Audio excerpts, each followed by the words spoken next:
Hey guys, Jarek here, and today we're going to be looking at an airsoft lever action modeled after the Winchester Model 1892, developed by John Browning himself and most commonly found chambered in .44 Magnum. The Model 1892 is used in hundreds of movies and TV shows. Unfortunately, I can't show you any of those because of copyright reasons, but what I can show you is video games since I am a machinima partner. What you're seeing right now is a game called Killing Floor that's only on PC and you can only buy it through Steam. This game came out around the same exact time as Call of Duty World at War and actually sold better than World at War did. Tell that to anyone who says PC gaming is dead. Back onto the topic at hand, even though this gun was made in 1892, which was after America had already taken over the West Coast, Hollywood purchased this gun in bulk because it looked very similar to the older lever action rifles. If you're watching an old western, chances are they are using a Model 1892. Even though Winchester discontinued this gun when World War II hit, it's still today being made by other companies. On most websites it says this gun is developed by A&K, however I found that it was actually developed by a Chinese company called Sonjia.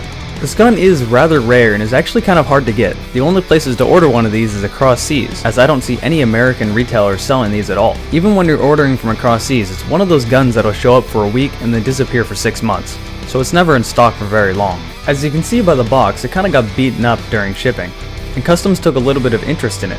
They didn't do anything to it, they didn't take anything out of the box, there's no markings on the gun, but they did delay shipping for 2 weeks for me, so that's always fantastic. The box is nothing special, it's just made out of that styrofoam that gets all over the place. But it did keep the gun safe during across-seas shipping and nothing but this box, so I guess it did the job pretty well. Inside of the box you'll find some cheap BBs. I could visibly see seams on some of them, so I would not recommend using them. You also find an instruction manual with lots of information. It says Sonjia on this instruction manual, so that's how I found the company. This gun is a clone of the Marussian Model 1892, so most of the information in this instruction manual is the same as the information in that instruction manual. Also in the box you'll find an unjamming rod, a speed loader, and a screwdriver and a few Allen wrenches. There are two different models of this gun. You can get the one with the real wood, or the ABS plastic fake wood. I actually went ahead and got the ABS plastic fake wood because the real wood uses cheap Chinese wood that dings easily and looks very bad. It is that light sort of brown finish and it just looks like a toy. However, on the ABS plastic version, there's absolutely no wobble on the wood at all, and it looks very nice. There's only one place where you can visibly see a seam, and that's only because of a very small imperfection on the top of the stock. On the butt of the stock, it even has a small copper plate, which gives the gun a very good look. In general, this gun is very true to a real lever action. The lever action, although feeling very sturdy, does have some wobble to it when it's open. Honestly, this is one of those things that I did not even notice until I tried to make it wobble, and then once I noticed it, I couldn't unnotice it. With that said, this gun is completely made out of die-cast metal other than the wood stock. Not even any internal parts are plastic, so you don't really have to worry about any of this breaking, including the lever action. The lever action feels very solid. With that said though, I still would not try to pull the Terminator style flipping the gun around while you're reloading for two different reasons. One, of course, using a certain amount of stress can break anything, and two, it also can injure your hand. In fact, in one of the original Terminator movies, Arnold accidentally picked up the wrong lever action, as one was made specifically to flip the gun around, and nearly broke 3 of his fingers. Now again, you can do it and it is possible, but it's a lot easier with the larger loop lever actions that this gun does not have, so be a little bit careful if you're going to attempt it with this style of lever action. While we're on that topic, like I said, this gun does not have a very large loop, so if when you use larger gloves, you're going to be a little out of luck. The sights on this gun are very true to the Model 1892 lever action rifle and use the kind of Super V styled pistol sights. This gun also features a flip up sight that is completely adjustable. I myself prefer the ring styled rifle sights, but since the real one didn't have those sights, I can't really complain.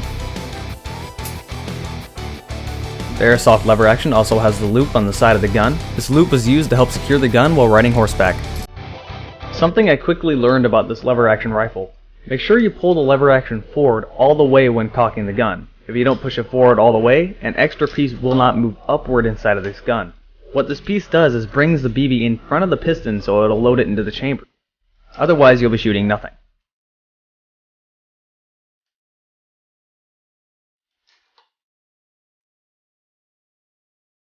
Like on real lever actions, BBs load into a trapdoor on the side of the gun. I have noticed loading this gun without the speed loader that comes with the gun is practically impossible. You're pretty much stuck using the speed loader they give you, unless you get a lot of practice doing something else. There's an extra about centimeter gap between the trap door and the actual loading tube, The speed loader that comes with this gun fills that gap, so you can load it in pretty easily using that, but if you're trying to use a regular speed loader, it's going to be very hard for you. This gun holds about 20 BBs in a tubular magazine. Gas is released by hitting a very large block on the back of the gun. The location of this button is actually great. This means you can decock the gun without shooting it, and then simply pull the hammer back and pull the trigger when you want to fire. Speaking of the hammer string in this gun is ridiculously strong. In fact, if you simply pull back the hammer and then pull the trigger without holding the lever, it will move the lever, and the lever locks in place pretty well. The way you gas this gun up is by pulling off a little tab on the front of the gun and filling up which would be the tubular magazine on the real 1892. You can hold a lot of gas in this gun. This gun can get around 20 to 30 tubular magazines before you run out of gas. The real tubular magazine holding the BBs is actually inside of the wood grip, right next to the gas tube. The orange tip you see on the front of this gun is actually just water-based paint, and it can easily be rubbed off. The hop-up is very easily adjustable. Simply open the chamber and adjust it left and right using an Allen wrench key. When I chronoed this gun, I found out it was shooting 480 to 500 feet per second using propane and .2s. This is a very hot shooting gun. This is one of the advantages of getting the clone instead of getting the original Marushan. The original Marushan could not handle propane and green gas and shot fairly weak. Please don't misunderstand what I'm saying there. I'm not saying this gun is better because it shoots hotter. In fact, it almost shoots too hot. I would say it shoots too hot, except for most fields allow snipers up to 500 to 550 feet per second. Again, this depends on your field, but the velocity is kinda cool.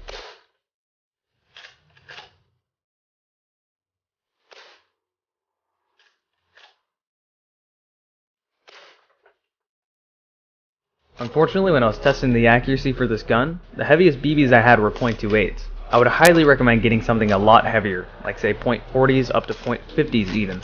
Even so, when I was using .28s at 150 feet shooting at a headshot target, I still was hitting the target. The only times I missed is when the BBs kinda went astray for being so light. This gun is incredibly accurate, and I can see you hitting people up to 200 to 250 feet away. You can definitely use this out on the field, and it's not going to be just another collector piece. I'd also like to point out the gigantic amount of gas that comes out when you shoot it. Final conclusion of this gun? It's a very solid, well-built, good-looking, accurate, and strong gun. Not much more needs to be said. It's a lever action, you don't have much choice, but when it comes to it, this is definitely a good gun and worth your buy. If you want a lever action, this is the way to go. I hope you enjoyed the video, and Merry Early Christmas.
Sledgehammer!